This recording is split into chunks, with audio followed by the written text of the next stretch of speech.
Cette voiture n'aurait jamais dû exister et je vais t'expliquer pourquoi. Avant toute chose, si ce n'est pas déjà fait, lâche ton meilleur pouce levé ou ton cœur et abonne-toi. Ça, c'est la nouvelle GR Yaris et elle a quasiment rien à voir avec la Yaris que vous connaissez. Déjà au niveau du design, l'arrière a été retravaillé, on a un bandeau lumineux, on a un diffuseur, double sortie d'échappement. Et puis regardez ici la forme à l'arrière, on a vraiment une ligne de toit fuyante, la voiture est beaucoup plus basse, un spoiler, des ailes qui ont été élargies, les bas de caisse qui ont été retravaillés. Et puis jusqu'à l'avant ici, où la face avant est différente de la Yaris que vous connaissez, avec des prises d'air qui sont beaucoup plus généreuses. Et bien sûr les autocollants GR qui indiquent que c'est une vraie voiture de course. Et l'esprit course se poursuit à l'intérieur avec une planche de bord qui est complètement redessinée par rapport à la Yaris qu'on connaît. Alors les matériaux et les assemblages sont pas terribles, mais c'est pas trop grave. Un frein à main à portée de main pour faire des glissades, ça marche bien.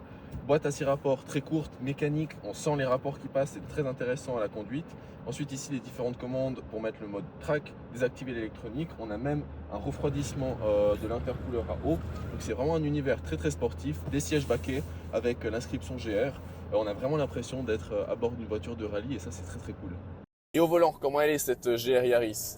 C'est une excellente surprise, c'est conduire une vraie voiture de rallye. On est assis bas, on a des suspensions qui sont très rigides, la voiture reste vraiment rivée au sol, les 4 roues motrices c'est un régal. La boîte très rapide, les rapports rentrent bien, on a envie de jouer avec. Le frein à main donne envie de faire des petites glissades. Et puis en fait on a aussi une direction qui est super précise. On voit que Toyota a beaucoup travaillé cet agrément de conduite, même par rapport à la phase 1.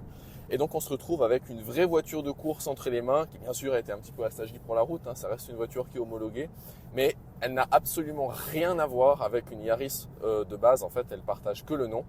En termes de motorisation, c'est un bloc 3 cylindres 1,6 litre turbo qui développe 280 chevaux, donc c'est une voiture qui est très performante. Le son est aussi très agréable et quand on appuie sur le champignon,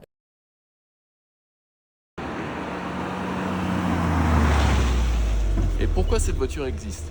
En fait, pour homologuer une voiture au championnat du monde des rallyes, il faut la produire à un minimum d'exemplaires, 25 000 exemplaires. Ce que font la plupart des constructeurs, c'est qu'ils dérivent une voiture qui existe déjà pour en faire une voiture de rallye. Mais Toyota a dit non, on va faire l'inverse. On va créer une vraie voiture de course et ensuite on va en homologuer pour la route. Et ça a été une stratégie payante puisque Toyota, avec cette voiture, a remporté 3 fois le championnat du monde des rallyes.